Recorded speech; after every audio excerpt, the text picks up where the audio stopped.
So I think that's a really fascinating conclusion, right? I mean, it's not so much the mechanisms you need to put in place or these official programs or processes to facilitate or enable innovation. It's more about, how do we strip away the silos or the boundaries, the things that are preventing you from collaborating, right? Well, that's right. I'll give you a good example. Over at Intuit, they're a personal finance software maker. You may use them to do your taxes, which, by the way, if you haven't filed in the States, probably a little late at this point.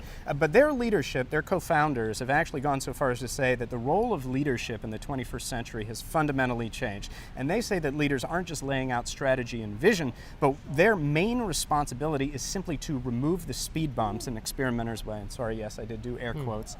But the funny part about that is, what that means is they need to enable employees to speak up and to cost effectively and very quickly bring new products and concepts to bear and then test them in real world markets, strategically fail their way to success, learning as they go. They do not see failure as actually a permanent state, right? Just because you have failed, you are not a failure. And you can see this concept alive and well in various companies. Intuit has had about 30 different product ideas, revenue generating products and features that have resulted from this process. But other companies, for example, Merck now, some of their most innovative projects, they assign not to the people who are most qualified on paper, because what they found is on a global scale, right, when you're manufacturing pharmaceuticals, you have a lot of very smart talent, some world-class scientific talent, but they assign it to the individuals who are most eager and enthusiastic. And they actually go out of their way to find out what employees are interested in. So you have to be qualified for the job, but they try and figure out what employees' interests are and then pair them up so that passion translates over into productivity.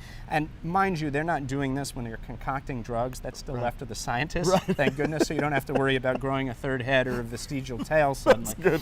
But the funny Anything part, we don't already have, that well, is. exactly, yeah, naturally. And you can see this in practice at other companies like FedEx, where they have a 35 to 40 person team specifically charged with pushing through game-changing innovations. Yeah. This is a company that's culture is fundamentally rooted in entrepreneurship and innovation, but at the same time, in order to enable that innovation, they told me that their biggest challenge is not getting management buy-in, it's not getting budget, it's not finding time or approval. Essentially, it's inciting employees to speak up, act on their ideas, and affect positive change. So again, anybody can do this and put this into practice. The irony is, when we talk about innovation, it's not a small slice, it doesn't have to be happening in isolated chunks. Right. Really, each and every one of us can innovate on a daily basis. It's really about putting the pieces and the parts of the puzzle together and inciting employees, giving them that culture of trust, that culture of responsibility and accountability, where they feel that they are leaders and owners in the business, and they have that responsibility and duty to apply their insights and apply their talents because they are innovators to the benefit of both the organization and themselves. Wonderful. I think out of all this, there comes a kind of a natural conundrum, right? Which is, you need the executives also to be translating that culture downwards, right? It needs to be a top-down and bottom-up process.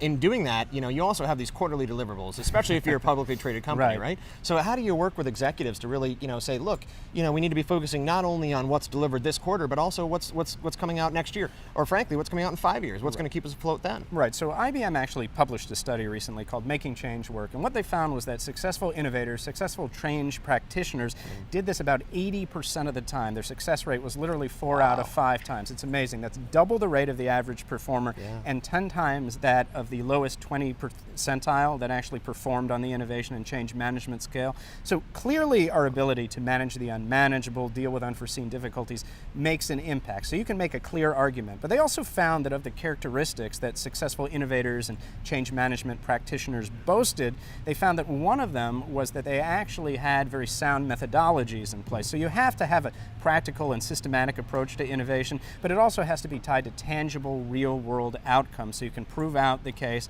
and of course aligned with formal project management methods, so you're not simply going off in left field. At the same time, when it comes to innovation, you got to play a portfolio of bets, same way you would a financial portfolio. Some of them are going to take, not all of them are going to hit, but the ones that do hopefully will pay off in the aggregate. So there's the short-term view and the long-term view. Sometimes we're too focused on the day-to-day and we can't see the forest for the trees. Very cool. Great messages as always, Scott. I'll tell you that much. I appreciate it. Thanks so much. Thank you.